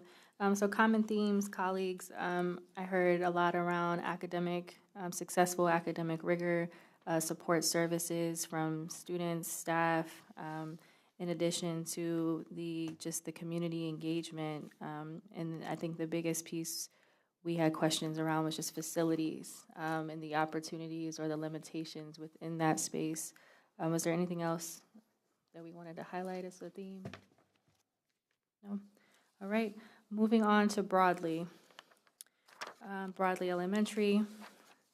I observed many staff members and volunteers working diligently. I saw an impressive literacy resource room filled with materials for students and staff, unlike anything I've seen in other buildings. I also noted the new MD unit, 2 pre-K classes, and a recent investment in a playground. However, many of the furniture and fixtures throughout the building were outdated or broken. Classrooms often lacked decor or additional furnishings, and I noticed the absence of sidewalks around the building as well. There were also 2 outdated modular units being used for instruction, and overcrowding was evident in several classrooms. I noticed that the building is not ADA compliant and that the interior cosmetic and structural conditions were highly concerning, requiring immediate attention. Board Member Adair. In addition, we did see students that seemed somewhat happy. They were engaged in a harvest party. We saw parent volunteers that were there. I saw coming in, I got there a little bit early, there was a parent who was coming in to volunteer who was also part of our ELL families, and so assistance being given to her. Most of the staff were not smiling. I did note that. The interior was multicolored, very bold colors, and the hallways were extremely dark, and the flooring was very outdated. The staff lounge had little decoration, equipment, or amenities. There was a lot of space configuration issues there. The peak room was connected to the library. There was a shared art room reading intervention space, a shared SEL intervention music space. It's not ADA accessible, no ADA bathrooms. The stalls were not ADA accessible, no fire suppression, no bathrooms in pre-K. In addition to what you said about the modulars, the ramps to the modulars were in disrepair, and there seemed to be structural damage. In general, it was outdated, old, broken infrastructure throughout the building. There was no sidewalk that took you from the parking lot to the front door. You had to walk all around the city sidewalk to do that, so there was a path worn in the grass. There were items that needed to be taken to the warehouse that were just stacked. And there was a table that was actually being held up by books to make it sturdy in a classroom. Thank you. Board Member Cole. I saw a building that was oddly configured internally, just the way the building was configured and utilized. I saw a library that was used more as a storage space than it was as, a learning space. I saw tension among staff, and that might have been tied to, a school incident, and that's normal in a school. I saw a community setting where the school lies, where the school actually is located, that when parents are picking up or dropping off, particularly in this instance, picking up, they were literally lined within streets in the neighborhood and wait to pick up their children. However, I did see a committed staff of educators and the administrator, and tension also tied to stress. There was definitely a tension tied to stress and overwhelm. I think everybody's waiting for a wellness week. Yeah. Thank you, Board Member Ingalls. I saw a bathroom that had very short doors and a door to the outside. I saw a resilient staff and a staff who really care. I saw hallways that were cold, though they were very colorful. I saw lack of sufficient parking. I saw tables in classrooms that are stacked on books.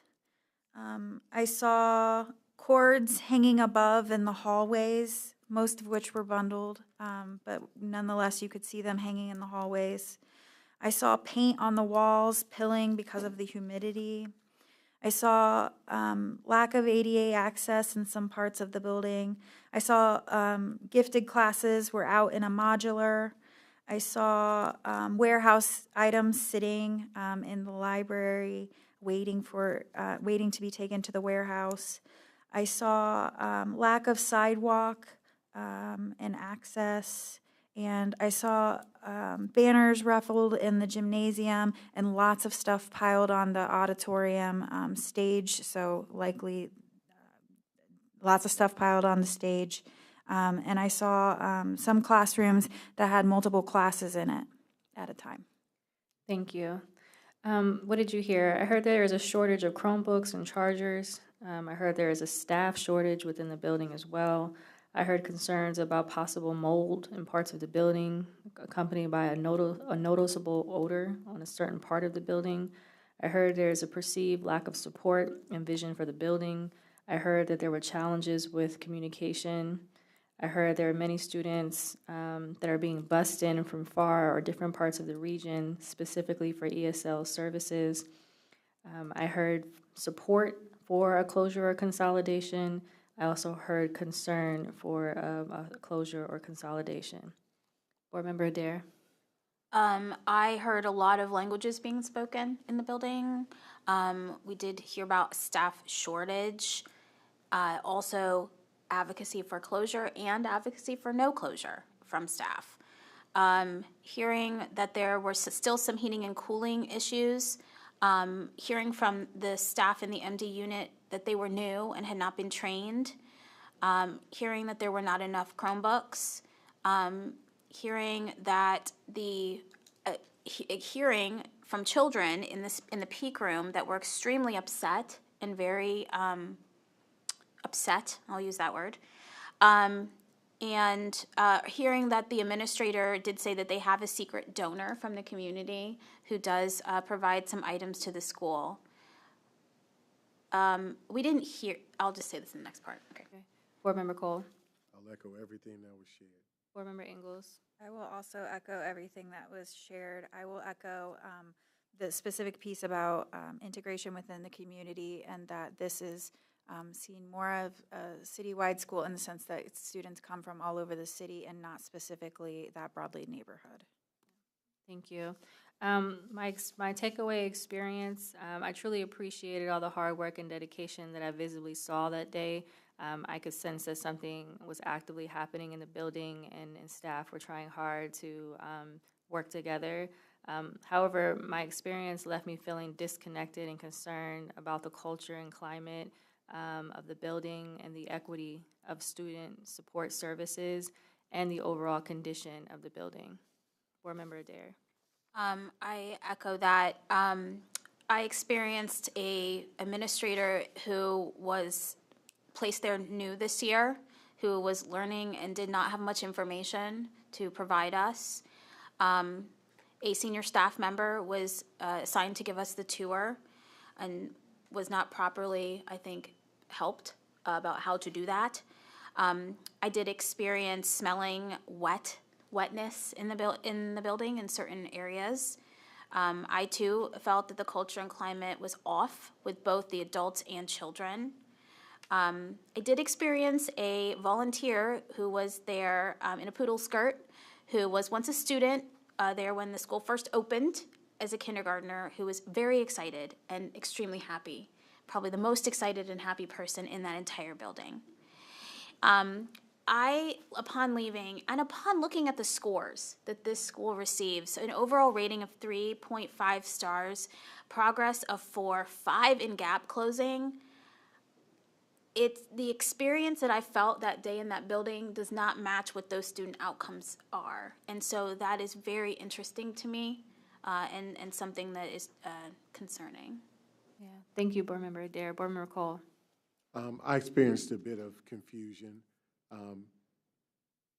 Given what I experienced, most of what you said was that day. But I've had other active snapshot experiences of that building that have been incredibly more positive. Even have my youngest son, who was a pre-K/K student at Broadleaf, with a totally different experience. Yeah, I left with the same feelings, just a bit of confusion and inner conflict, because I've seen so much better in that school. And I left hopeful. I left with a great conversation with a student who was waiting on his sibling. and found that that student was very bright, had a lot to contribute, and seemed to be another rich part of what makes us great and exceptional as a district. Thank you, Board Member Ingalls.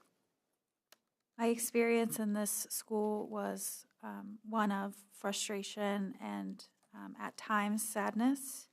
I wanted to make sure that we are giving the full support. My experience was one that really showed the difference between where you are in our district. You can have a very different experience in our schools. And I would say I also experienced a sentiment of power, or that we need to take action and we need to do the best thing for our kids. And I experienced concern from the staff.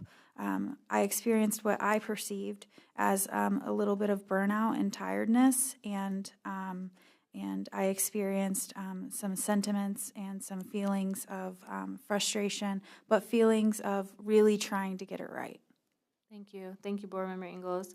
So colleagues, I think what I heard us say, obviously a lot of support, a lot of academic rigor happening, but just a lot of concern around culture, climate, building facility conditions, and ultimately just, what is happening from a leadership and a support lens within this school community. Is there anything, member, did I capture that right? Board Member Ingalls. Yeah, I think I would agree, and I think many of my board members would agree that we are grateful for the staff in these buildings who took us through and really explained to us kind of what they're seeing and what they're experiencing. Thank you. So colleagues, thank you for sharing all of the notes, and this was extremely our first time being able to have this conversation and debriefing, from the 9 visits, a very eye-opening, a lot of common themes as we heard tonight, and a lot to think about and a lot to consider. And certainly, I want to be able, before we wrap for tonight, just to do a quick check-in, because I think about, the next process and the next iteration in this journey for us. And I want to make sure that, I have an understanding if we feel that we are on track in being able to make a decision, not tonight, obviously, but here in the very near future, or if we're off track in terms of needing, some additional support services or information. And so just quickly, I want to check in with each member to kind of do a temperature check. If you feel like you are on track in a space of being able to make a decision, if one becomes brought to the table, or if you're off track and needing some additional information or time. Board Member Adair. I am on track. Thank you. Board Member Ingalls. I am on track. Dr. Pierce. On track. Board Member Cole. On track. Board Member Simmons. On track. And I would say I'm also on track. So thank you, colleagues, for that. So we definitely will follow up in the next couple of weeks in terms of community engagement, more opportunities for conversation and dialogue. Certainly, I know there's interest in us coming out to visit buildings for parent engagements, open houses, all of the things. If there is an interest in that, please email us directly and invite us to your buildings, invite us to your spaces. The conversation does not stop. This is a continued conversation, continued planning process. And so tonight was really about figuring out where we are as a board and really being able to have a deeper dive of a conversation. Before I adjourn or ask for a motion to adjourn, Vice President Pierce. Yes, thank you. So I appreciate the opportunity for us to indicate if we were on or off track, because we must now move forward to make a decision. This meeting highlighted reoccurring themes many of us have observed firsthand. Our district benefits from eager and hopeful students, rich community engagement, dedicated parents, committed community partners, and staff who consistently go above and beyond, often offering personal resources to enhance our shared learning environments. At the same time, we face opportunities to modernize and improve our facilities and infrastructures. This includes creating accessible and safe spaces that are thoughtfully designed and equipped with durable, functional furnishings and equipment to better meet the needs of our students and staff. I call upon us to identify an upcoming meeting date before 2024 ends to vote on the proposed closures. I call on us to establish a partnership and work with that partnership on a task force to identify solutions to repurpose these impacted school facilities in these neighborhoods. It's beyond time to answer the petitions of our students, parents, staff, and community by providing the best possible education we can for Columbus. Thank you, Dr. Pierce. And so what I would say, and as we get ready to adjourn, I think right now we don't need another task force. We need to be able to figure out as a board. I understand what you're saying. The task force for Right. repurposing. So I just want to clarify that we're not doing that piece right now, but certainly being able as a board, to your point, getting to a place of being able to make a decision. And that's what I think tonight we got a lot of clarity on in terms of being on track to do so. So certainly I will work with my colleagues and the superintendent for a future agenda item in the month of December to be able to bring these items before the board to make a vote. And certainly we'll have additional dialogue at that time. Is there a motion at this time? I just need a motion to adjourn. So moved. Second. Please call the roll. Ms. Adair? Yes. Mr. Cole? Yes. Ms. Ingles? Yes. Vice President Dr. Pierce? Yes. Mr. Simmons? Yes. President Vera? Yes. Motion carries. Thank you. Thank you all for being here this evening, and thank you for watching. Have a good evening. Thank you.